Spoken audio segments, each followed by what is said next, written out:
पहला सौदा में आप सबका स्वागत है। हमारे एक्सपर्ट्स हमारे साथ हैं संदीप वागले साहब, अविनाश गोरखकर, गौरव बिस्सा और साथ ही मानस जायसवाल। स्टॉक्स जो रहेंगे एक्शन में, अंबुजा सीमेंट आज नतीजे पेश करने वाला है। नतीजे तो मजबूत आएंगे लेकिन सिर्फ अन्य आय के दम पर, क्योंकि मार्जिन्स में हमें आशंका ये कि थोड़ी कमजोरी रह सकती। तो एक फटाफट चेक लिया जाए चार्ट्स पर। मानस, अंबुजा सीमेंट नतीजों के पहले खरीदना या बेचना बताइए। देखिए, ज्यादातर सीमेंट काउंटर चार्ट्स पे अच्छे लगते हैं, चाहे वो एसीसी हो, अंबुजा हो या इंडिया सीमेंट हो। ये जरूर है कि पिछले 5-6 ट्रेडिंग सेशन से हम कंसोलिडेशन देख रहे हैं, बट अंबुजा सीमेंट अभी भी 200 दिनों के मूविंग एवरेज के ऊपर चल रहा है और मैं समझता हूँ जो हायर टॉप हायर बॉटम बन रहे हैं ये कंटिन्यू रहेंगे। 252 तक के टारगेट्स पॉसिबल हैं। तो मेरी राय में तो करंट लेवल पे भी लॉन्ग पोजीशन बनानी चाहिए, अपने स्टॉप लॉसेस 232 के नीचे लगाने चाहिए। वागले साहब, जेपी ग्रुप में बेटर कौन सा दिखता है आपको? तीनों स्टॉक्स ने अच्छा रनअप दिखाया और देखिए खबर आई है कि प्रेफरेंशियल अलॉटमेंट क्या है, स्ट्रेटेजिक डेट रिस्ट्रक्चरिंग के तहत तक कर्ज जिनसे इन्होंने लिया था उनको 6 रुपए का भाव है जेपी पावर का और 10 रुपए पर शेयर इन्होंने जारी किए हैं। तीनों में बेटर कौन सा दिखता है आपको? हेमंत, मैं जेपी एसोसिएट्स के साथ जाना चाहूंगा और मैं ये कहना चाहता हूं कि मैं ये स्टॉक पे या ये ग्रुप पे काफी नेगेटिव था। और फर्स्ट टाइम मुझे वीकली पैटर्न में ऐसा दिख रहा है कि ये बेस बिल्डिंग हो रहा है, बॉटम फॉर्मेशन हो रहा है जब से ये 13 से ऊपर सस्टेन हो रहा है और करंटली आई थिंक 14.5-15 के पास मुझे लगता है ये 20 तक तो जाना ही चाहिए। थोड़ा लंबा समय देते हैं तो 25-26 तक भी जा सकता है और इसमें आपको सिर्फ 3 रुपए की रिस्क लेनी है। 3 रुपए का स्टॉप लॉस लीजिए, 10-12 रुपए का अपसाइड है, लेकिन ये मतलब थोड़ा लंबा 3-4 हफ्ते का व्यू मैं बोल रहा हूँ। ओके, तो ये राय आपके लिए जेपी एसोसिएट के लिए आज से 3 से 4 हफ्तों के लिए खरीदारी कर सकते हैं। स्टॉक अच्छा मोमेंटम में दिखा। आज जेपी इंफ्रा पर भी नजर रखिएगा, वहां पर भी एक्शन देखने को मिलेगा इन खबरों के दम पर। लेकिन एक्शन शुरुआत होगी भारतीय बाजारों की, इनफैक्ट हो चुकी है और इस पर नजर रखिए। सबसे पहले हम करेंसी मार्केट की शुरुआत देखेंगे। उससे 237 अंक नीचे क्यों है सेंसेक्स और निफ्टी 37 अंक ऊपर है। चलो हम तो ऊपर वाला देखते हैं, ऊपर क्या क्या है। एचडीएफसी 9% ऊपर, ग्रासिम 8% ऊपर। ये दो स्टॉक बड़े तेजी से भाग रहे हैं। रिलायंस 9% नीचे, एचडीएफसी बैंक 2% नीचे। ये है शुरुआती कारोबार में कुछ टिक्स आपकी स्क्रीन पर आती हुई। लेकिन असली एक्शन दिखेगा आपको करेंसी मार्केट में रुपए की शुरुआत। हाँ, एक और बात बता दें आपको, अच्छा हुआ याद आ गया।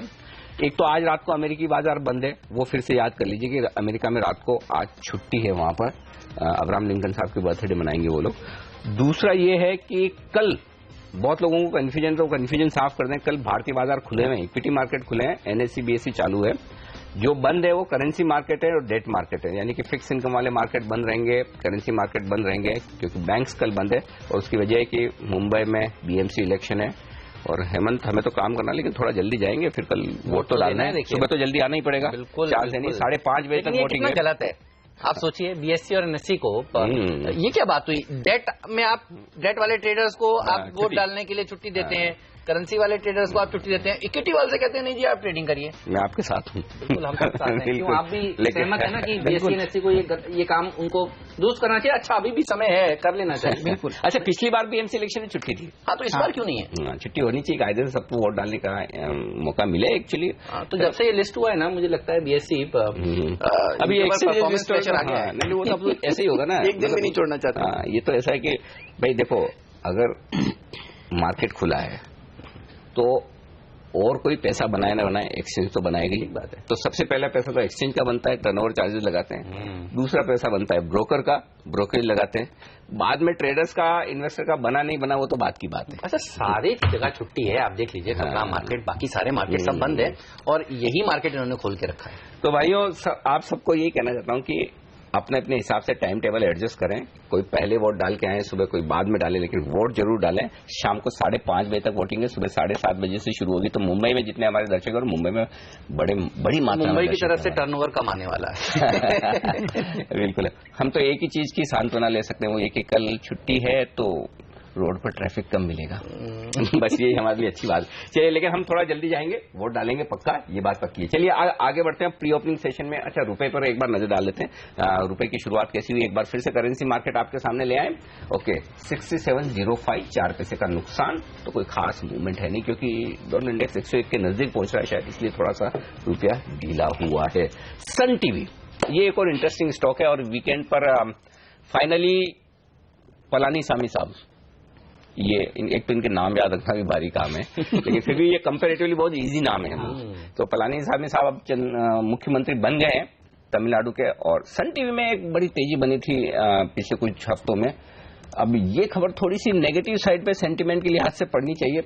तो सन टीवी क्या एक शॉर्ट बनता है, क्योंकि अब एक चीज तो पक्की हो गई कि एआईएडीएमके की सरकार 5 साल चलने की पूरी संभावनाएं दिख रही है, और उनका मुख्यमंत्री शशि कला का जो बैठ चुका है। तो अब जो पहले लोग अंदाजा लगा रहे थे कि जिसकी वजह से सन टीवी में तेजी होनी चाहिए, वो पॉइंट जा रहा है वापस। तो वागले साहब, क्या एक अच्छा शॉर्ट कैंडिडेट है सन टीवी? प्रॉफिट बुकिंग तो कर लेना चाहिए अनिल जी, क्योंकि ऑलरेडी ऊपर से भी 760 से 700 ऑलरेडी आ चुका है, और यहां से भी 660 तक जा सकता है, लगभग 560। हाँ, ये मुझे लगता है। तो जो भी अच्छी चीजें थी वो डिस्काउंट हो चुकी है, और वो बहुत जल्द प्राइस में आ गई, फैक्टरी इन हो गई, इसके लिए थोड़ा सा प्रॉफिट बुकिंग लगता है मुझे। ऑलराइट, और शुक्रवार को भी हम देख रहे थे कि ये स्टॉक दबाव में ही कारोबार कर रहा था। टीसीएस आज देखिए इसके लिए इंपॉर्टेंट दिन है, बायबैक के ऊपर बोर्ड बैठक होने वाली है। माना जा रहा है कि $3 बिलियन तक का बायबैक कंपनी कर सकते हैं। इन्फोसिस, ईसीएस और बाकी आईटी कंपनियों पर आपका क्या व्यू है, बताइए, आप कैसे रीड कर रहे हैं? हालांकि ऐसा नहीं है इसमें कुछ नई बात है, पता था आज इवेंट है, लेकिन नहीं, मेरे ख्याल से बायबैक डेफिनेटली के पॉइंट ऑफ व्यू से थोड़ा बहुत एक्शन इन शेयर्स में जरूर रहेगा, क्योंकि काफी आइडल कैश इन कंपनीज के बैलेंस शीट पे है, इनके पास डेट नहीं है। तो मुझे लग रहा है कि अगर टीसीएस एक अच्छा बायबैक अनाउंस करता है और एग्रेसिव प्राइस भी अनाउंस करता है, तो इसका इम्पैक्ट आपको बाकी सारे आईटी कंपनीज में देखने को मिलेगा। इन्फोसिस भी शायद पेयर प्रेशर के कारण एक बायबैक जरूर अनाउंस कर सकता है, और यहाँ पे भी एक्शन जरूर देखने को मिल सकता है। अच्छे बायबैक की परिभाषा क्या होगी, ये बताइए। क्या टेंडर बायबैक अनाउंस किया जाए तो अच्छा माना जाएगा, ऊपर का प्राइस अनाउंस किया जाए तो अच्छा माना जाएगा? बाजार क्या देखना चाहता है? दो चीज, साइज और प्राइस, और तीसरी चीज भी तरीका। तो सबसे पहले तो आपके पास कैश जो है कम से कम 25% तो करिए, ठीक बात है, ठीक है, तब तो उसको साइजेबल कहा जाए। दूसरी बात, आप किस प्राइस पर कर रहे हैं वो इंपॉर्टेंट है। अगर आप मार्केट प्राइस से अच्छी प्रीमियम पर कर रहे हैं तो मैं ये मानूंगा कि भाई आपको खुद को लगता है भाई अल्टीमेटली खुद की वैल्यू खुद को करनी, ठीक बात है, ठीक है ना, दूसरा तो बाद में करेंगे। तो अगर आप ही को नहीं लगती कि मेरी वैल्यू ज्यादा है तो फिर दूसरों को क्यों लगेगी? सही बात है। और तीसरी बात है तरीका, और तरीका क्या है, या तो आप ओपन मार्केट परचेज करें या फिर आप एक टेंडर ऑफर करें, यानी कि एक फिक्स प्राइस कर दें कि जैसा फॉर टीसीएस का प्राइस लाइए, मैं बताता हूं कि क्या हो सकता है। टीसीएस समझिए 2425 रुपए चल रहा है। टीसीएस ये कहे कि हम 2700 रुपए में ओपन ऑफर लाएंगे, और आप भरिए उस ओपन ऑफर में, तब तो बायबैक का मजा है। सही बात है ना? नहीं तो फिर क्या है ना, कि हम खरीदते रहेंगे जब तक हमारे पास समय, आराम से 6 महीने की विंडो धीरे धीरे लेते रहेंगे, और ये टीसीएस को करना चाहिए। एग्जैक्ट। और हेमंत क्यों करना चाहिए उसका लॉजिक बता दूं। जनरली उन कंपनियों में जहां प्रोफेशनल मैनेजमेंट है उनको तो ऊपर की प्राइस में ओपन ऑफर के जरिए बायबैक लाने में कोई गुरेज नहीं है, वो तो ले आते हैं।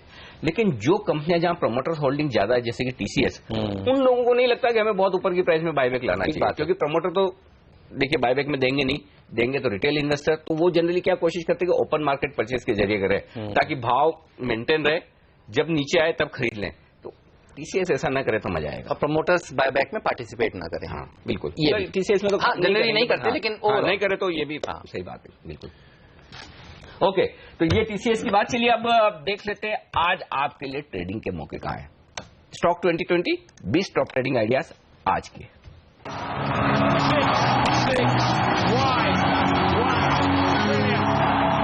मेरी पूरी टीम पर नजर डालिए, बल्लेबाजों से भरी हुई टीम है, और इंफ्रास्ट्रक्चर शेयर आज सबसे अच्छा प्रदर्शन दिखाएंगे। जेपी एसोसिएट्स ने जिस तरह से लेंडर्स को शेयर जारी करके अपने कर्ज को घटाया है, ये एक बड़ी पॉजिटिव खबर है। तो जेपी एसोसिएट्स में भी तेजी देखने को मिलेगी, जेपी इंफ्रा भी दौड़ेगा, पटेल इंटीग्रेटेड और गति जैसे स्टॉक्स में भी अच्छी रैली देखने को मिलेगी, क्योंकि जीएसटी काउंसिल की अहम बैठक ओवर द वीकेंड हुई और उसमें जो आउटकम आया वो काफी सकारात्मक आया, और लग रहा है कि जिस तरह से एक एक मसले को ये सॉल्व करके आगे बढ़ते जा रहे हैं, 1 जुलाई को जीएसटी लागू जरूर होगा। साथ ही नजर होनी चाहिए पेनिनसुला लैंड जैसे स्टॉक्स पर। देखिए पेनिनसुला लैंड, जे कुमार इंफ्रा, एचसीसी, ये 3 ऐसे शेयर हैं जिनको महाराष्ट्र में जो सिविक इलेक्शंस हो रहे हैं उसके चलते चुना है।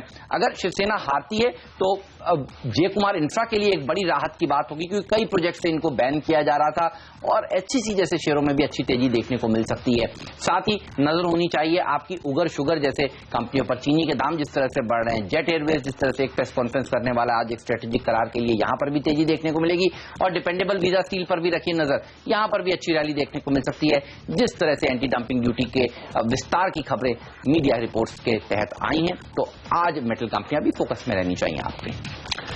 टीम में नजर डालिए, यहाँ पे एक शेयर है जहां पे बिकवाली की सलाह, और वो हेवेल्स है, क्योंकि लोगों को मानना है कि डील थोड़ी महंगी करी इन्होंने, इसलिए थोड़ा बिकवाली हो सकती है। लेकिन लॉयड इलेक्ट्रिक के लिए पॉजिटिव है, अगर इन्होंने डील महंगी करी तो लॉयड के लिए तो अच्छी बात है, तो वहां खरीदारी कीजिए। दिलीप बिल्डकॉन और जीपीटी इंफ्रा दोनों को ही ऑर्डर्स मिले हैं, एक को 911 करोड़ का मिला है, एक को 64 करोड़ का, तो इनके लिए अच्छी खबर हो सकती है। आइडिया और वोडाफोन का मर्जर कह रहे हैं, रिसोर्सेज कह रहे हैं कि एक महीने के अंदर हो जाएगा और 24-25 को एक डील हो जाएगी जिसके तहत वैल्यूएशन शुरू हो जाएगा, तो वो पॉजिटिव है। नेक्टर लाइफ साइंसेज और मार्क्सन्स फार्मा, दो मिड कैप फार्मा प्रोडक्ट रखिए, इनके लिए अच्छी खबरों का हफ्ता हो सकता है, यहाँ पे तेजी बन सकती है। श्रेय इंफ्रा में खरीदारी करिए, क्योंकि यहाँ पे इनकी जो रोड नेटवर्क वाली प्रोजेक्ट है उसके लिए डीएसपी फाइल किया, आईपीओ आ सकता है, वैल्यू अनलॉकिंग होगी। एमटेक ऑटो लेंडर्स को शेयर इश्यू कर रहे हैं, बोर्ड बैठक है 2 दिन बाद, वो पॉजिटिव। और सुंदरम फाइनेंस में भी अपनी एक यूनिट अलग करके लिस्ट करने की तैयारी चल रही है, तो वहां पे भी एक पॉजिटिव खबर है।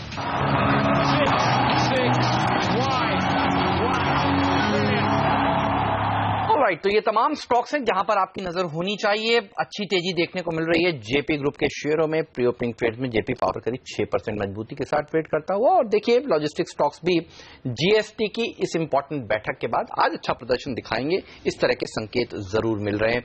एचडीएफसी बैंक पर हमारी नजर होनी चाहिए, क्योंकि देखिए जो खरीदारी हुई वो एक्सेस में हो गई एफआईएस द्वारा, और अब लग रहा है कि उनको ये पोजीशंस हल्की करनी पड़ सकती हैं। 1% नीचे ये शेयर खुलता हुआ दिख रहा है। एक राय गुराशकर साहब आपसे लेना चाहूंगा इस मुद्दे पर, ये बताइए, एफआई विंडो खोली गई 2% की और लोगों ने शेयर ले लिए ज्यादा, आज उनको शायद शेयर बेचने पड़ सकते हैं।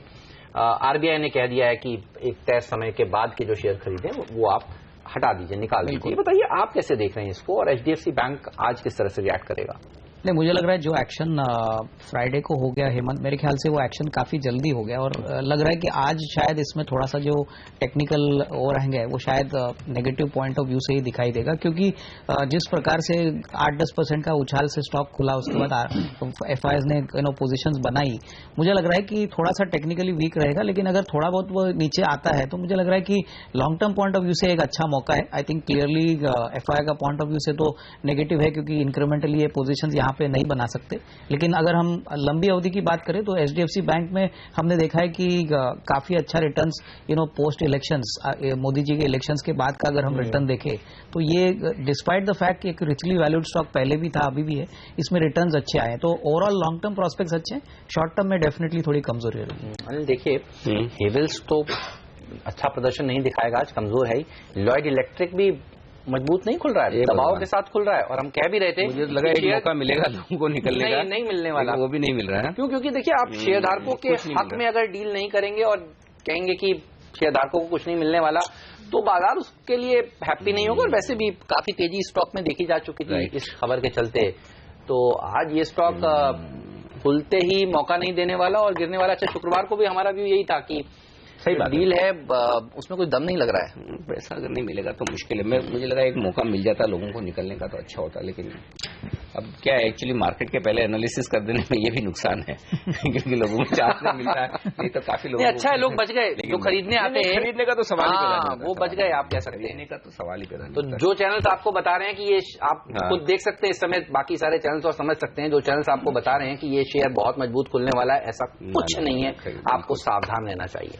चलिए, ये तो इसकी बात हुई। एक और स्टॉक एक्सिस बैंक और कोटक बैंक, दो स्टॉक। गौरव जरा आप बताइए, क्योंकि शिखा शर्मा जी क्या कह रही हैं कि भाई कोई मर्जर वर्जर का इरादा है नहीं, तो एक्सिस बैंक और कोटक बैंक इन दोनों को कैसे ट्रेड किया जाए आज? देखिए एक्सिस में आपको 500 के करीब काफी अच्छी राइटिंग देखने मिली है ऑप्शंस वगैरह में, 500-510 के कॉल ऑप्शन में, तो मैं कहूंगा सेफ है, 500 के ऊपर बाई कीजिए। 495 का स्टॉप लॉस होगा, 515 से 520 के लक्ष्य आपको 2 दिनों में देखने मिल सकते हैं। कोटक मेरे हिसाब से अच्छा ट्रेंड में अच्छे खासे लॉन्ग पोर्शंस बनी है, कंसिस्टेंट बेस पे पोर्शंस बनी है, तो उसमें आप एक बार बाय कर सकते हैं। आपका जो इसमें स्टॉप लॉस होगा वो होगा 787-776 का, और ऊपर में आपको 820 तक के लेवल्स देखने मिल सकते हैं। 820 अगर होल्ड कर गया तो आपको और बड़ी एक अपसाइड देखने मिल सकती है, बट फॉर नाउ ट्रेडिंग के लिए 20-25 रुपए के लिए आप बाय कर सकते हैं। अच्छा, एक और मानस, ये 2 स्टॉक देखिए, रिलायंस कम्युनिकेशन और टाटा टेली। अब खबर ये आ रही कि सब तो मर्जर कर रहे हैं बड़े बड़े, अब वोडाफोन और आइडिया मिल रहे हैं, तो ये क्या करें, ये सोच रहे हम भी मिल जाते हैं, दोनों मिलने की कोशिश कर रहे हैं। एक तो 6 रुपए वाला है और एक 33 रुपए वाला। अब ये मर्जर की खबर के चलते मुझे नहीं पता बीच में कहां प्राइस पहुंचेगी, दोनों का मर्जर हुआ, अगर हुआ तो बहुत इनिशियल बातचीत है, लेकिन अगर आज चलिए इस खबर के दम पर दोनों बढ़ जाए तो क्या दोनों बेच के निकलना चाहिए, क्या करें? देखिए टीटीएमएल के बारे में तो मैं समझता हूं कि बिल्कुल बेच के निकलना चाहिए अगर कोई उछाल मिल जाए तो। बट आरकॉम में एक चीज तो जरूर है कि लोअर लेवल पे 30 रुपए के आसपास स्टॉक पे सपोर्ट डेफिनेटली है, और अगर ये लेवल 30 रुपए के लेवल ब्रेक हो तो बिल्कुल यहां पर बिकवाली करनी चाहिए। लेकिन अगर 30 रुपए के लेवल ब्रेक ना हो और आपके पास स्टॉक ऑलरेडी हो तो 30 रुपए के स्टॉप लॉस से बने रहा जा सकता है। जहां तक बात फ्रेश लॉन्ग की है, थोड़ा इंतजार करिए, अगर 35 रुपए 50 पैसे के ऊपर स्टॉक निकले तो वहां पर खरीदारी करें, और उस केस में स्टॉप लॉसेस 31 रुपए के नीचे लगाएं। देखिए जो रिवर्सल के साइन है वो तभी मिलेंगे जब स्टॉक 37 और 38 रुपए के ऊपर क्लोज होगा। तो अगर 35 रुपए के ऊपर निकलेंगे तब आप बिल्कुल चांस ले सकते हैं, बट करंट लेवल्स पे मैं समझता हूं आपके पास है तो 30 रुपए के स्टॉप लॉस से बने रहे, बट फ्रेश लॉन्ग करने की सलाह करंट लेवल्स पे नहीं रहेगी। ओके, करंट लेवल पर खरीदारी तो ना करें, ये संकेत तो एकदम साफ है आपके लिए। इन दोनों ही स्टॉक में बहुत क्लियर कट है, इसमें कहीं कोई कंफ्यूजन होना नहीं चाहिए आपको। स्टॉक्स में कैस्ट्रोल एक और है जहां आज नतीजे आने वाले हैं, उस पर फटाफट एक चार्ट्स पर राय ले लें। कैस्ट्रोल में क्या किया जाए, मानस बताएं आप। बहुत ही बढ़िया चार्ट लगने लगे हैं कैस्ट्रॉल के, क्योंकि हमने ऑलरेडी 360 रुपए से 420 तक रैली देखी।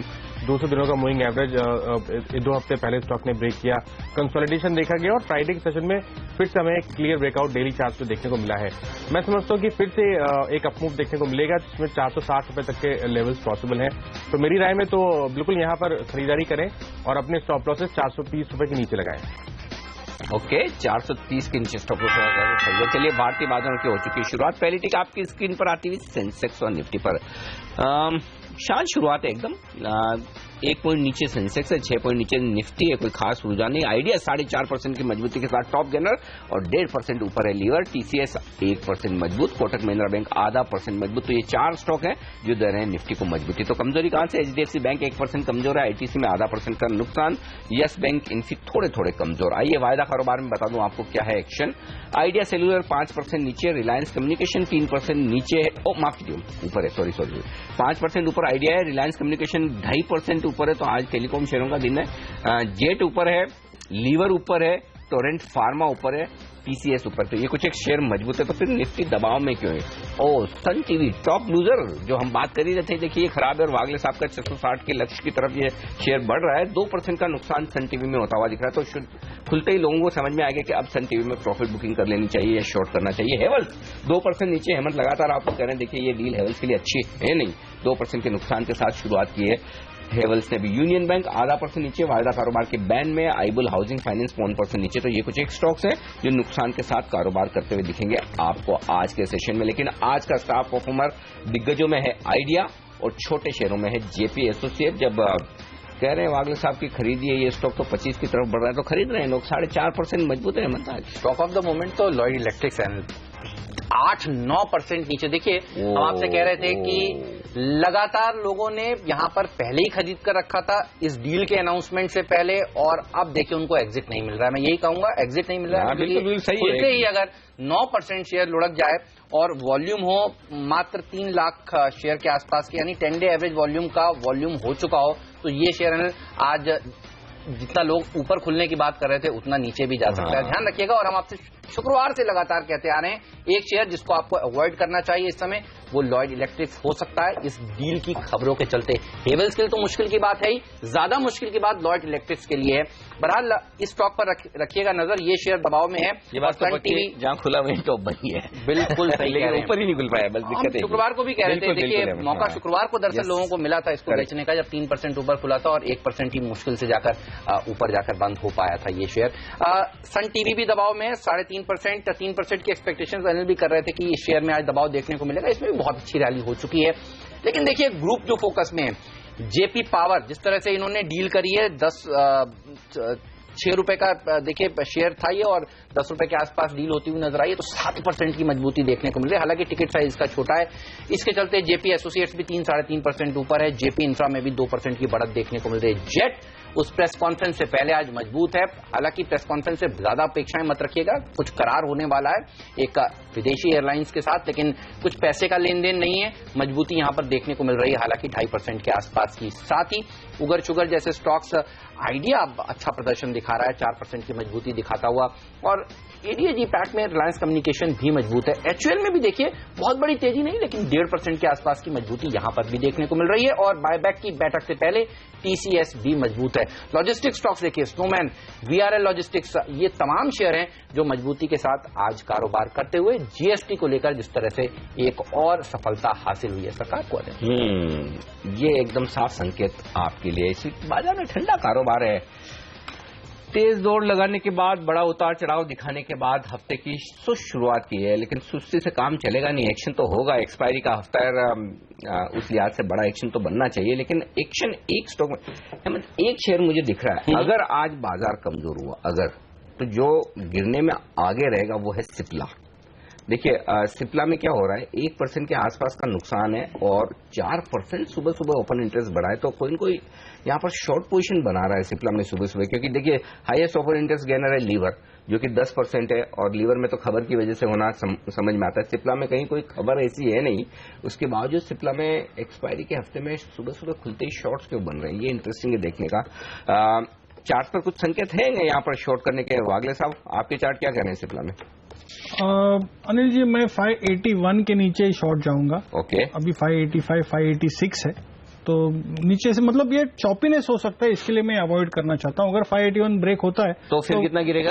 581 ब्रेक होता है तो 570 की तरफ भी जा सकता है। 569 क्या होगा आपका? 584, 585 के आसपास। ओके, तो 581 के नीचे बचे, 585 का स्टॉप लॉस लगाएं और 78 के आसपास तक के टारगेट के लिए ये एक ट्रेड बन सकता है आगे। बिल्कुल, आज छोटी मझोली कंपनियों में बहुत अच्छी तेजी देखने को मिल रही है। आप देखिए सेंसेक्स निफ्टी जहां ठंडा कारोबार करता हुआ, लेकिन मिड कैप इंडेक्स देखिए 127% ऊपर है।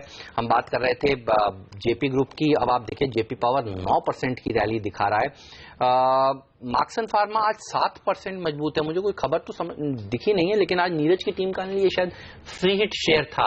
अब देखिए 7% की तेजी यहां पर देखने को मिल रही है। उगर शुगर जैसे स्टॉक्स, छोटी छोटी कंपनियां, गति, मैकनेली भारत, यहां खबरों के दम पर देखिए 2% की तेजी। एचसीसी में तेजी देखने को मिल रही है आज के दिन। लॉजिस्टिक स्टॉक्स तो हम बता ही रहे हैं आपको, अच्छा मजबूती के साथ कारोबार करते हुए नजर आ रहे हैं। तो छोटे मझोले शेयरों में एक्शन ज्यादा बेहतर दिख रहा है आज के दिन। और लॉयड इलेक्ट्रिक्स, अब आप एक बार फिर से देखिए, जब हम आपसे कह रहे थे कि ये शेयर कितना कमजोर हो सकता है, 14% नीचे लॉयड इलेक्ट्रिक्स, क्या कहेंगे?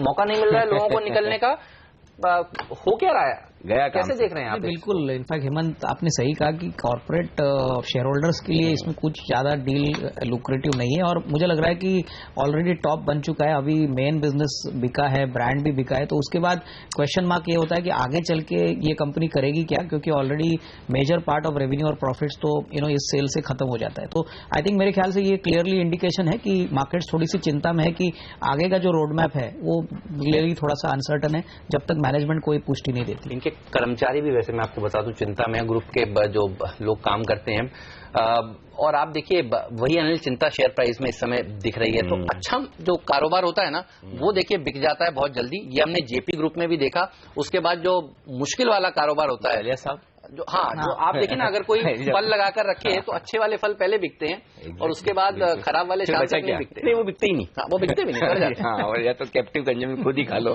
तो ये बताइए चार्ट पर अगला लेवल नीचे का आपको कौन सा दिख रहा है? एक अच्छी रैली के बाद कहां तक करेक्ट हो सकता है? हेमंत, ये स्टॉक इजीली मतलब 10%, 15% वैसे तो फॉल 1 या 2 दिन में ही आ सकता है न्यूज के बेसिस पे। चार्ट पैटर्न वैसे इतने क्लियर नहीं है।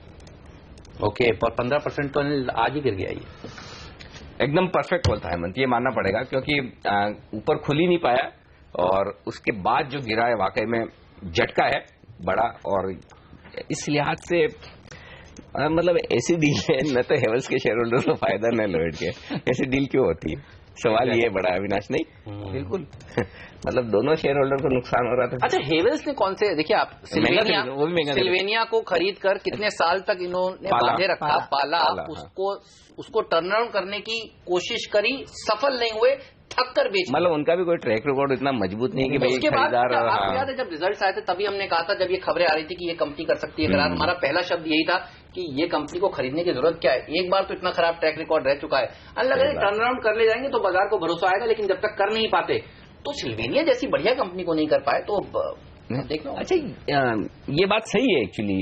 मतलब आप खरीद भी लेंगे, अच्छा पैसा भी ज्यादा दे रहे हैं, मार्केट कैप से ज्यादा पैसा दे रहे हैं, शेयर होल्डर्स खुश नहीं है। ये इंटरेस्टिंग है। चलिए आजा हेवल्स के चार्ट पर मानस एक बार राय दे दें। शॉर्ट तो यहां भी बन रहे हैं, कितना गिर सकता है?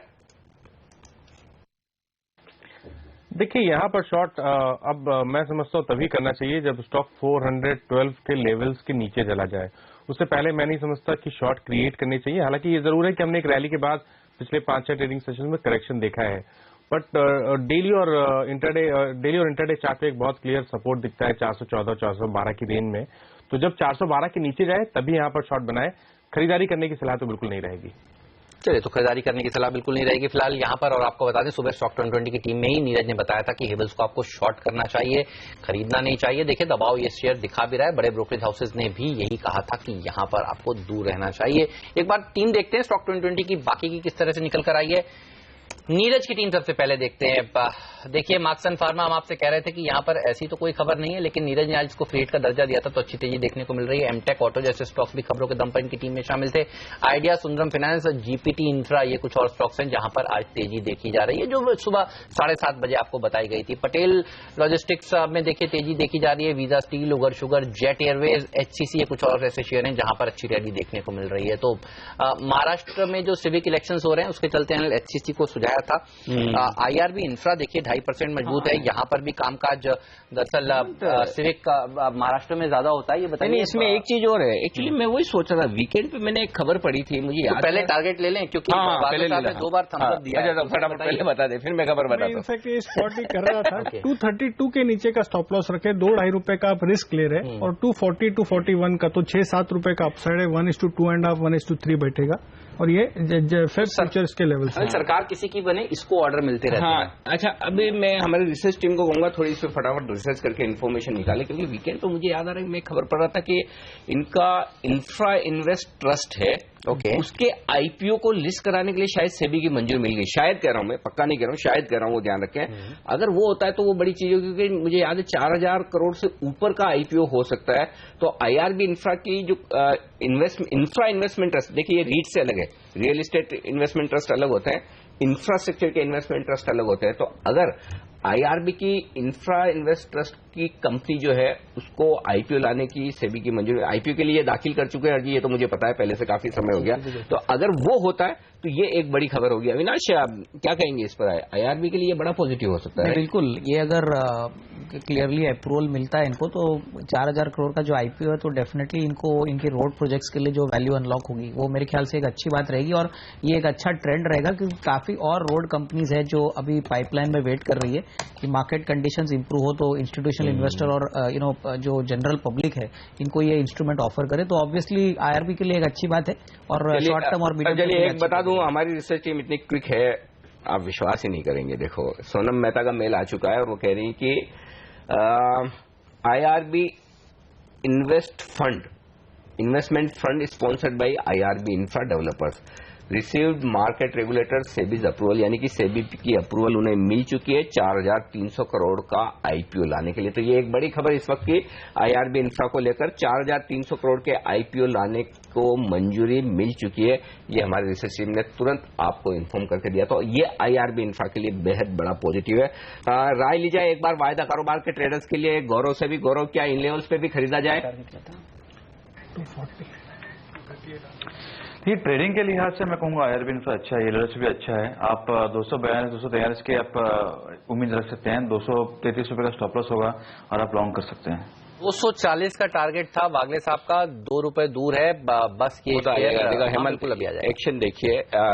ऑर्केस्ट्रा सुना ना हमने कई बार आपने। हेमंत ने स्पोर्ट किया, स्टॉक में प्राइस बढ़ रही है। वागले साहब ने चार्ट्स पर कहा, मैंने खबर बताई और हमारी रिसर्च टीम में सोनम ने आपको बता दिया कि क्या खबर है।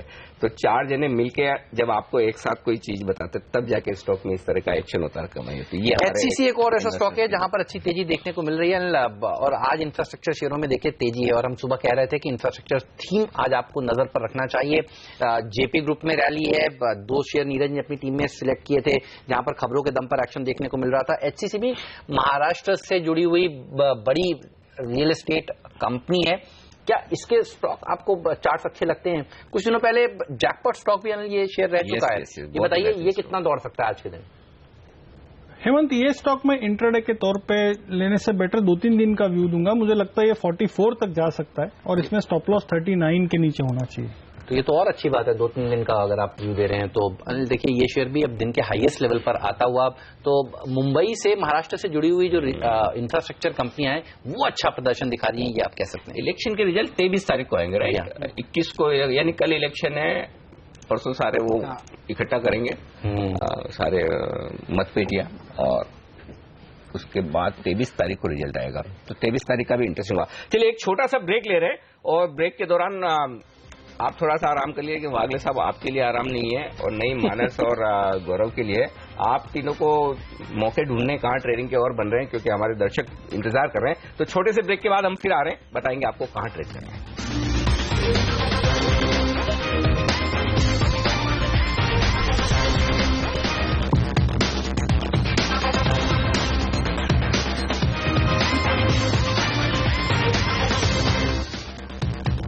35 अंक नीचे है सेंसेक्स और 5 अंक नीचे है निफ्टी और 35 अंक ही नीचे है बैंक निफ्टी। लेकिन तीनों को तो छोड़ दीजिए, आप देखिए आप खाली मिड कैप इंडेक्स जो है 1/4% ऊपर और 880 शेयर इस वक्त कर रहे हैं मजबूती के साथ कारोबार और 550 शेयरों में नुकसान के साथ कारोबार होता हुआ दिख रहा है। और जैसा कि मैंने कहा था आपको ब्रेक में जाने से पहले कि वागले साहब काम करेंगे ब्रेक के दौरान भी। वागले साहब बताइए, आपने कौन से स्टॉक ढूंढे हैं? एक है, एक से ज्यादा है? कहाँ खरीदारी बिकवाली क्या करना है बताइए। अनिल जी, 2 स्टॉक की हमने बात की थी। एक था जस्ट डायल जो कि 471 में था, वो ब्रेक में ऑलरेडी 2 रुपए चला गया, लेकिन मुझे अभी भी अच्छा लगता है। एक्चुअली पहले पता होता ब्रेक ही नहीं लेते हम। 474 है, मुझे लगता है ये 478 479 तक जा सकता है। अभी ले या 472 में ले वो आइडियल रहेगा। ये फिर फ्यूचर्स के लेवल है। स्टॉप लॉस 470 के नीचे होगा, 478 479 का व्यू बैठता है। दूसरा है पिडीलाइट जिसमें मुझे स्ट्रेंथ दिखती है, 697 98 है, 693 के स्टॉप लॉस से 710 712 का टारगेट होगा। एक्चुअली पिडीलाइट में पिछले हफ्ते भी अच्छी पोजीशन बनती थी। जस्ट डायल में तो क्या ओपन इंटरेस्ट बढ़ रहा है, 6.5%। गजब ओपन इंटरेस्ट बढ़ के आ गया। इसी पर एक राय इन दोनों शेयरों पर गौरव से भी ली जाए। गौरव, एफएनओ ट्रेडर्स के लिए सही लेवल से यहाँ पर एंटर करने के लिए? ये जस्ट डायल के लिए तो मैं नहीं कहूंगा, क्योंकि काफी भाग चुका है और मोमेंटम 420 के लेवल से है, तो यहाँ पे थोड़ा रिस्की बैट हो जाती है। तो डिप्स का वेट कीजिएगा, अगर डिप्स आते हैं तो आप बाय कर सकते हैं। पिडीलाइट मुझे लगता है यहाँ से आप बाय कर सकते हैं, इसमें काफी अच्छे मोमेंटम की उम्मीद है भी सही और अच्छा ब्रेकआउट भी मिला है, तो आप यहाँ पे पिडीलाइट बाय कर सकते हैं। अच्छा, ये बताइए मानस, टेलीकॉम में अगर किसी को निवेश करना हो तो आपको बेटर चार्ट्स किसके दिखते हैं? आज देखिए आरकॉम भी ऊपर है खबरों के दम पर। टॉप 5 एफएनओ गेनर्स में देखिए आरकॉम भी है, आइडिया भी है और भारती भी टॉप 10 में तो आ ही रहा है। तो टेलीकॉम स्टॉक्स जिस तरह से अच्छा प्रदर्शन दिखा रहे हैं, जो लोग अपना ध्यान बदलना चाहते हो, निवेश करना चाहते हो, चार्ट्स लॉन्ग टर्म के देख के आपको बेटर कौन सा दिखता है? देखिए, अगर मैं ट्रेडर होता तो मैं आइडिया और आरकॉम पे बेट लेता, लेकिन अगर इन्वेस्टमेंट की बात है और अगर समय 6 से 8 मंथ का है, तो मैं भारती पे बैठ लेना चाहूंगा, क्योंकि यहाँ पर अगर आप चार्ट देखिए तो 280 290 के आसपास बहुत ही स्ट्रांग सपोर्ट बना था, और इस बार भी उसी लेवल से स्टॉक ने रैली दिखाई है। और अभी भी अगर आप देखिए तो हायर टॉप्स हायर बॉटम्स बन रहे हैं, जो मूविंग एवरेजेस का सेटअप है वो काफी पॉजिटिव है, और उम्मीद कर सकते हैं कि जो 380 385 के एक रेजिस्टेंस छोटे से डेली चार्ट पे दिखते हैं, स्टॉक उसको ब्रेक करके 450 की तरफ जाने की कोशिश करेगा। ये समय जरूर लेगा, मेरे ख्याल से 6 से 8 मंथ का अगर टाइम फ्रेम रखें तो ये एक बहुत बढ़िया पिक हो सकता है, जिसमें आपको 450 रुपए तक के टारगेट्स देखने को मिल सकते हैं। अच्छा, मार्क्सन फार्मा ने देखिए ये भागता ही जा रहा है, 5% ऊपर था, अब 8-9% की बढ़त दिखा रहा है। अच्छा, काफी दिनों बाद ये आज चला है। ये बताइए इसके चार्ट्स कैसे लगते हैं मार्क्सन फार्मा के आपको? मुझे याद है नहीं, बहुत अच्छी रैली के बाद एक बड़ा करेक्शन देखने को मिला। अच्छा, रैली भी हुई थी, 5 रुपए से सीधे 3 डिजिट में पहुंचा था ये स्टॉक का। ये बताइए कुछ पैटर्न अच्छा लग रहा है? ब्रेकआउट है, अभी खरीद लेना चाहिए। ये स्टॉक में 9-10% ऊपर मायने नहीं रखता, क्योंकि अगले 3-4 दिन में वो 20-20% भी जा सकते हैं। तो इसमें 42 के नीचे स्टॉप लॉस रहेगा, और मैं समझता हूँ ये 48 to 50 अगले कुछ दिनों में, ये मैं इंट्राडे के तौर पे नहीं ये करना चाहता हूँ, 50-51 तक जा सकता है। ये हर एक आदमी की अपनी अपनी अलग स्टाइल होती है। जैसे विराट कोहली को आप बोलो कि सेकंड इनिंग में बैटिंग करनी है, उनको जो भी टारगेट दे दो वो चेज कर लेते हैं, और तेंदुलकर को आप बोलोगे कि शुरू में जाके मारो तो वो जितनी तेजी से मारेंगे। जैसे वागले साहब को क्या है, 8-10%, 5-6% स्टॉक चल गया, उसके बाद इतना पसंद आता है फिर लो। और वही मैं चीज गौरव से पूछ रहा था अभी थोड़ी देर पहले, तो गौरव को दोनों ऑप्शन दिए थे, जस्ट डायल और पीडीलाइट। तो गौरव को पसंद क्या है, जो कम चलाओ जाओ अभी भी जगह। तो दोनों की अपनी देखिए अलग अलग स्टाइल वाले हैं दोनों, और दोनों ही स्टाइल अच्छी है। मैं तो कहता हूँ देखिए वो स्टाइल जो पैसा बनाकर दे, वो स्टाइल अच्छी है। और आप देखिए 12% की तेजी देखने को मिल रही है, तो 6% 5% ऊपर खुला, और अब देखिए 12% की रैली। और खबरें कुछ नहीं है इसमें, केवल एक ही खबर है, स्टॉक 2020 में सुबह ये सो जाया गया था। ये अपने आप में बड़ी, हाँ अपने आप में बड़ी खबर है। स्टॉक का दर्जा दिया गया था 2020 में। भाई देखो सिंपल चीज है, टीम में शामिल होने के लिए बहुत मेहनत करनी पड़ती है, ऐसा थोड़ी कोई हर कोई टीम में आ जाता है। क्यों वागले साहब, सही है ना? और देखिए आज IRB इंफ्रा जो बता रहे थे हमारे एक्सपर्ट, 240 का टारगेट तो 239.30 पैसे तक ये शेयर गया है। एक और शेयर जहां पर थोड़ा एक्शन होता हुआ दिख रहा है, मेरे ख्याल से वहां पर फोकस करना चाहिए। जी एंटरटेनमेंट, जी दिन के हाई पॉइंट पर ट्रेड करता हुआ दिख रहा है, और हालांकि आज सुबह मुझे लग रहा था कि मीडिया सेक्टर दबाव में रहना चाहिए, लेकिन मीडिया सेक्टर में खाली सन टीवी दबाव में, जी में पोजीशंस बनती हुई दिख रही है। हाँ, 2% ओपन इंटरेस्ट भी बढ़ा है, 1.5 लाख शेयर नए जुड़े हैं। कोई खरीदारी का मौका दिखता है जी में आपको चार्ट पर वागले साहब? ब्रेकआउट है अनिल जी, बिल्कुल। वो जो लेवल है ब्रेकआउट का वो 525 का है। अच्छा, हो गया ऑलरेडी हो गया, थोड़ा सा लेट हो गया, लेकिन इसमें अच्छी खासी मूव आती है। 5 रुपए का स्टॉप लॉस तो ले ही सकते हैं, वो 1% बनता है। और ऑन द अपसाइड 545 के टारगेट्स रहेंगे। हाँ, इंट्राडे में इतना कंफर्टेबल नहीं रहूंगा, 1 या 2 दिन का व्यू ले तो बेटर होगा। ओके, 2 दिनों के व्यू के हिसाब से आपको करनी है खरीदारी जी में। चलिए वक्त है ब्रेक का, क्योंकि हमारे अगले एक्सपर्ट हमारे साथ जुड़ चुके हैं, बाजार के जाने माने दिग्गज नीलेश शाह साहब है। उनसे बात करें उससे पहले आप सबसे विदा ले लें। अविनाश जी, वागले साहब, गौरव जी और साथ ही मानस जायसवाल साहब, आप सबका बहुत बहुत शुक्रिया CNBC आवाज के साथ जुड़ने के लिए। और जैसे हमने कहा, देखिए नीलेश भाई हमारे साथ जुड़ रहे हैं, बाजार लाल से हरे निशान में आ गए। नीलेश भाई बस आपसे बात करने वाले हैं इस छोटे से ब्रेक के बाद।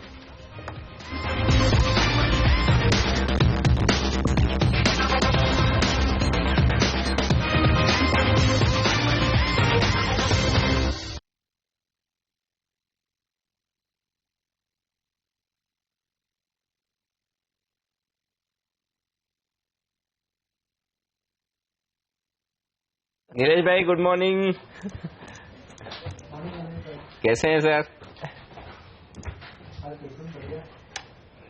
Nilesh sir, very good morning, this is Hemant, how are you sir? Good sir, good. आपकी पूरी सड़क पर सर आप ही के पोस्टर्स लगे हुए हैं। मैं जूहू कल निकल रहा था NM कॉलेज के सामने से। सर इससे बढ़िया बात नहीं हो सकती, अपने घर के आसपास बड़े सर। मैं यही कहने वाला था, आपके घर से थोड़ा सा क्योंकि अभी बीच में एक दिन है ना, मेरे छोटे वाले बेटे के दोस्त लोग घर पे आए हुए थे, तो आवाज चैनल चल रहा था, तो कहीं शायद मैं बीच में ब्रेक में प्रोमो में दिखाऊंगा, तो एक वो उसके फ्रेंड ने बोला, अरे देख देख तेरे पापा टीवी पे। तो मेरा बेटे ने घूम के भी नहीं देखा, बोला है उसमें क्या रोज ही आते हैं।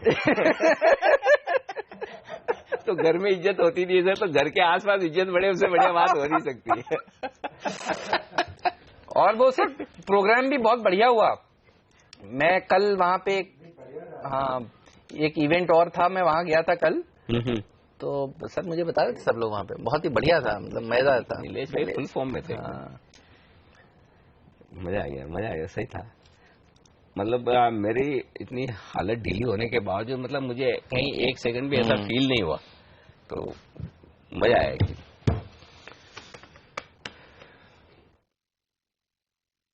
आपके पास आ रहे हैं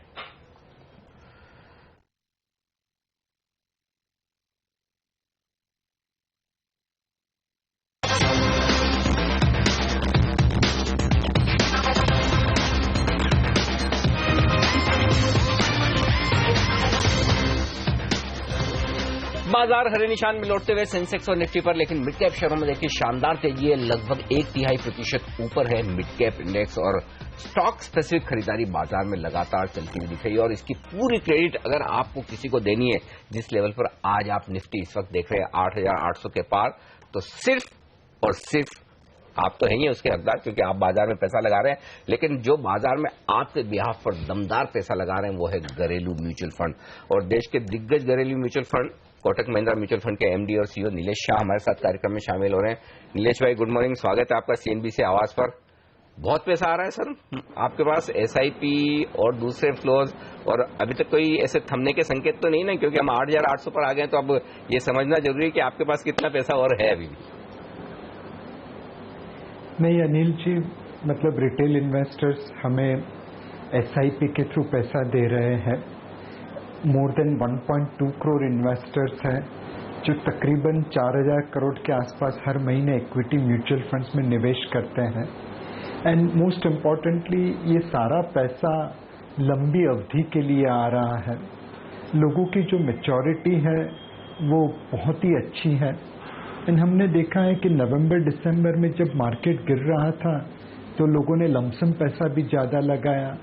जनवरी फरवरी में जब मार्केट ऊपर चला आया तो थोड़ा लमसम कर दिया, बट एसआईपी चालू रखी। तो डेफिनेटली ये रिटेल इन्वेस्टर हकदार है कि आज मार्केट में एफआईआई ने इतनी सेलिंग की 8 नवंबर से 31 जनवरी तक, बट फिर भी मार्केट के ऊपर कोई इम्पैक्ट देखने को नहीं मिला, क्योंकि रिटेल इन्वेस्टर्स ने डोमेस्टिक म्यूचुअल फंड्स को काफी सपोर्ट किया। नीलेश भाई, हमें इस समय हेवल्स की प्रेस कॉन्फ्रेंस में चलना होगा, वहां पर इस एक्विजिशन के बाद लॉयड इलेक्ट्रिक्स के हेवल्स का मैनेजमेंट बात कर रहे हैं, उसके बाद हम आपके पास आते हैं। आइए सुन लेते हैं अनिल कुमार राय क्या बोल रहे हैं। It's a consumer brand in the last 8 to 10 years and has grown at a CAGR of almost about 50%. During this initial growth phase, their margins have been lower because of high spendings on the advertising and promotion. They've been spending close to about 4% on brand building, which I believe is the right thing to do at the start of any business.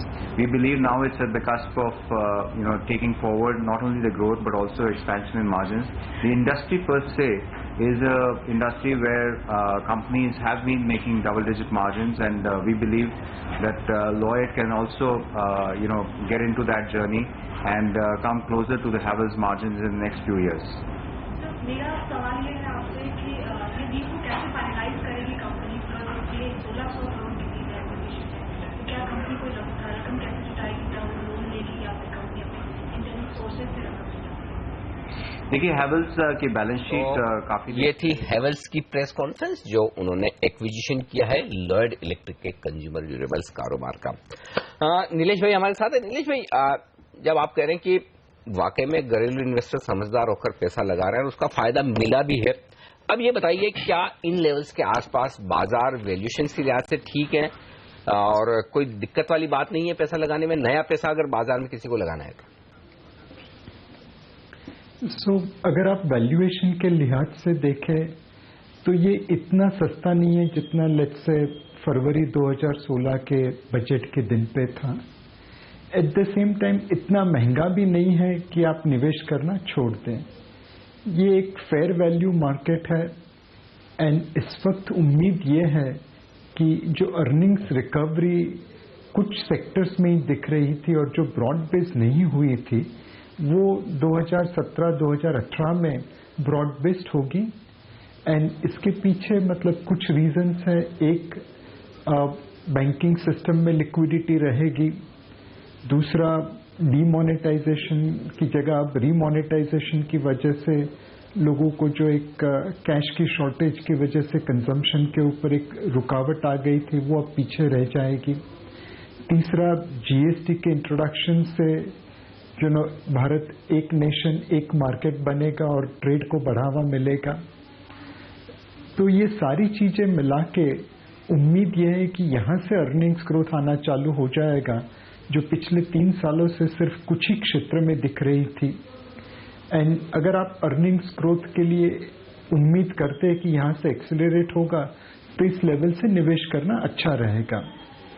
But obviously जो नया निवेशक है उसे ये समझना चाहिए कि एक, इक्विटी मार्केट रिस्की है, इसमें वॉलेटिलिटी आ सकती है, वो फेयर वैल्यू मार्केट के ऊपर आ रहा है, तो बेहतर है कि सिस्टमैटिक इन्वेस्टमेंट प्लान के थ्रू लंबी अवधि के लिए निवेश करें। बिल्कुल, तो एसआईपी करें, लॉन्ग टर्म इन्वेस्टमेंट का नजरिया रखें, वो बाजार में आपको पैसा बना कर देगा। लेकिन सर थोड़े छोटे अवधि के इवेंट्स पर बात करते हैं।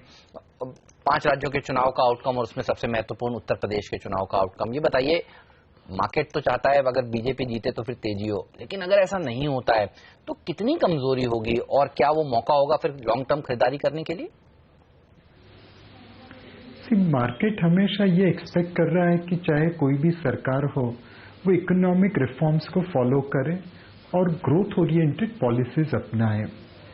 आपको चुनाव जीतने के लिए कुछ पॉपुलिस्ट मेजर लेने पड़ते हैं, लेकिन उस पॉपुलिस्ट मेजर के साथ साथ आप जॉब्स, डेवलपमेंट, ग्रोथ, ये मुद्दों के ऊपर भी इलेक्शन लड़के अगर जीते तो डेफिनेटली मार्केट चाहे किसी भी पार्टी की गवर्नमेंट हो उससे खुश रहेगी।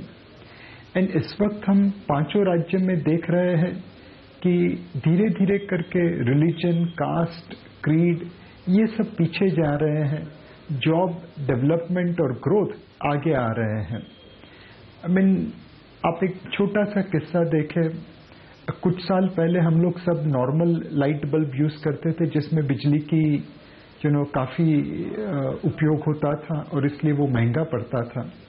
बट जो एनर्जी इफिशिएंट बल्ब है एलईडी बल्ब से, उसकी कीमत बहुत ज्यादा थी तो आम लोगों के दायरे के वो बाहर था।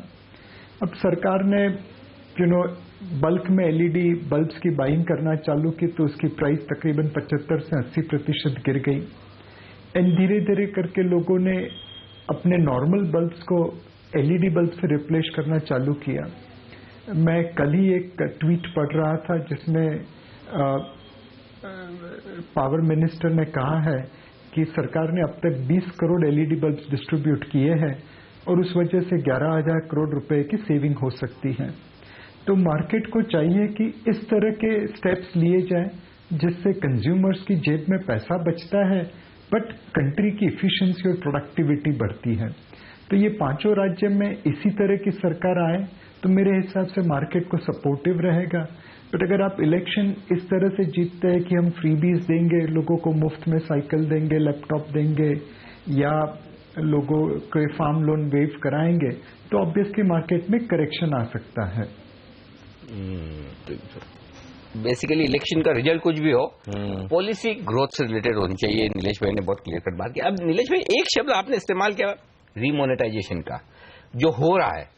अब ये बताइए कि डीमोनेटाइजेशन तो हम भूल गए, रीमोनेटाइजेशन की जो प्रोसेस चल रही है, कौन से सेक्टर्स सबसे ज्यादा फायदा होगा उनको इससे?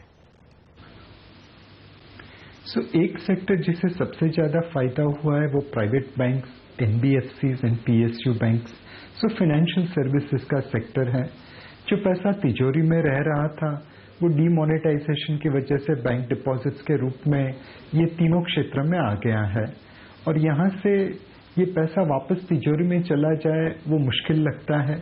एक तो सरकार उतनी नोट प्रिंट नहीं करने वाली है कि सारा का सारा पैसा वापस तिजोरी में चला जाए। बैंकिंग क्षेत्र को तकरीबन 4 से 5 लाख करोड़ रुपए का एडिशनल डिपॉजिट ग्रोथ डीमोनेटाइजेशन की वजह से मिल सकता है। आने वाले 24 सालों में अगर वो उसकी मल्टीप्लायर इफेक्ट कर ले, जो तकरीबन 5 टाइम से लेकर 7 टाइम तक हो सकती है, तो ये 5 लाख करोड़ की मल्टीप्लायर इफेक्ट होके 25 लाख करोड़ भी बन सकती है। सो इफेक्टिवली बैंक्स आने वाले 2 सालों में जितना काम करेंगे उसमें उन्हें 4 साल से ज्यादा का आउटपुट मिलेगा। ये मल्टीप्लायर इफेक्ट तिजोरी की कैश को बैंक डिपॉजिट्स के थ्रू लेंडिंग में कन्वर्ट होकर बैंक को ग्रोथ कर सकती है। So PSU bank, private bank and NBFC पूरी फाइनेंशियल सर्विसेज क्षेत्र को डिमोनेटाइजेशन का फायदा होता है। दूसरी चीज जो डिमोनेटाइजेशन की वजह से हो रही है वो ये है कि कई बिजनेस, कई ट्रेड चैनल जो कैश के ऊपर चलते थे वो अब फॉर्मल सिस्टम में क्रेडिट या डिजिटल पेमेंट्स के थ्रू फॉर्मल इकोनॉमी में आ रहे हैं। तो ये इनफॉर्मल टू फॉर्मल इकोनॉमी की जो जर्नी है वो भी डिमोनेटाइजेशन की वजह से काफी फायदे में रहेगी। अच्छा सर, बैंक्स की क्रेडिट ग्रोथ के ऊपर आपसे एक सवाल है मेरा। मैं देख रहा हूं आजकल फोन कॉल्स आ रहे हैं हम सभी लोगों को कि ये आपके पास गाड़ी है तो उसको एक बार फिर से रीफाइनेंस कर लीजिए। आपने चेक देकर गाड़ी खरीदी है, अब आप उसको रीफाइनेंस करना चाहते नहीं है, लेकिन आपके पास ये ऑफर्स आ रहे हैं। क्रेडिट ग्रोथ क्या बैंकों की बढ़ने वाली है? पैसा तो इनके पास आ गया, ये बात समझ में आ गई, लेकिन क्या अब लोग लोन लेने के लिए आगे आएंगे? जिस तरह से देखिए एक के बाद एक बड़े बैंक बड़े बड़े एडवर्टीजमेंट्स दे रहे हैं, कुछ लोग हार्ड सेलिंग कर रहे हैं कि जी लोन ले लीजिए हमसे। आपको लग रहा है कि क्या क्रेडिट ग्रोथ जल्द सामने आएगी? क्योंकि कॉर्पोरेट्स तो अभी लोन लेने से थोड़ा परहेज कर रहे हैं। डेफिनेटली अगर हमें इकोनॉमिक ग्रोथ बढ़ानी है तो ये एक सबसे बड़ा अपॉर्चुनिटी हमारे पास है। जैसा मैंने पहले बताया कि तिजोरी की कैश जब इकोनॉमी में घूमती है तो एक टाइम इम्पैक्ट करती है, और वही पैसा बैंक डिपॉजिट्स के जरिए लेंडिंग होके 5 से 7 टाइम इम्पैक्ट करता है। ऑब्वियसली ये एक दिन में पॉसिबल नहीं है, बट आप over next 2-3 years 5 lakh crore की तिजोरी से आई हुई कैश को 25 लाख करोड़ की इकोनॉमिक इम्पैक्ट कर सकते हैं। इसके लिए जरूरी है कि बैंकर्स जाके लेंड करें और कंज्यूमर्स जाके बोरो करें। और जैसा आपने बताया इस वक्त कॉर्पोरेट इंडिया उतनी बोरोइंग की मूड पे नहीं है, बिकॉज उनकी कैपेसिटी यूटिलाइजेशन 70 से 75% के आसपास है। जब तक ये कंज्यूमर्स बोरो करके डिमांड नहीं बढ़ाएंगे तब तक ये कैपेसिटी यूटिलाइजेशन 70-75% से 80-85% नहीं पहुंचेगी। तो उनकी बोरोइंग चालू होगी जब उनकी कैपेसिटी यूटिलाइजेशन 80-85% होगी। उनको वहां पे पहुंचाने के लिए जरूरी है कि हम ऑटो लोन देके आयरन एंड स्टील की डिमांड बढ़ाए, हाउसिंग लोन देके cement and furniture, fixture and electrical fittings की डिमांड बढ़ाए। सो बैंकर्स का लेंड करना और कंज्यूमर्स का बोरो करना बहुत जरूरी है। एंड अगर हम ये ढंग से कर पाए तो ये ऑटोमेटिकली ग्रोथ को सपोर्ट कर देगा और एक वर्चुअस साइकिल चालू होगी, जैसे डिमांड की वजह से जॉब्स खड़ी होगी और जॉब्स की वजह से डिमांड खड़ी होगी। तो हमारे पास ये एक बेहतरीन मौका है डीमोनेटाइजेशन के पेनल्टी कॉर्नर को इकोनॉमिक ग्रोथ के गोल में कन्वर्ट करने का बाय लेंडिंग। बहुत बहुत शुक्रिया नीलेश भाई आपका हमारे लिए वक्त निकालने के लिए, बाजार पर और सेक्टर्स पर अपनी राय हमारे दर्शकों के साथ शेयर करने के लिए। तो ये थे नीलेश शाह जो कह रहे थे कि बाजार एकदम फेयर वैल्यूएशन पर है तो स्टॉक स्पेसिफिक रणनीति आप रखिए। तो ऐसे में एक स्टॉक जिस पर आपको रखनी है नजर वो है आईडीबीआई बैंक, और वो वजह ये कि बीएसई पर जो एक नोटिस आया है वो ये है कि कल बोर्ड की बैठक होगी आईडीबीआई बैंक की, जिसमें फंड रेजिंग पर विचार किया जाएगा, या तो प्रेफरेंशियल इशू किया जाएगा या फिर कोई और तरीका होगा। तो इंटरेस्टिंग होगा देखना, क्योंकि आईडीबीआई बैंक लगातार वित्त मंत्री कहते हैं कि अगर डाइवेस्टमेंट होगा इसे तो सबसे पहले इसे बेचा जाएगा, सरकार की हिस्सेदारी बेचने की बात काफी समय से चल रही है। तो कल की बोर्ड बैठक में फंड रेजिंग प्लान है, तो क्या नए फंड्स रेज करने पर और नए शेयर इशू करने पर विचार होता है या प्रेफरेंशियल बेसिस पर कोई और इन्वेस्टर आता है, ये बड़ा इंटरेस्टिंग होगा देखना पहला। और जाते जाते जो हम कहते हैं आपको जिन स्टॉक्स पर नजर रखी है, जिस सेक्टर्स पर नजर रखी है वो है mid cap pharma. Marks and pharma Hemant ने आपको सुबह से कहा और वो स्टॉक 20% के ऊपरी सर्किट पर जा चिपका है, लेकिन उसके अलावा कुछ और mid cap pharma stock action में आते हुए दिख रहे हैं, खासतौर से वायदा कारोबार के।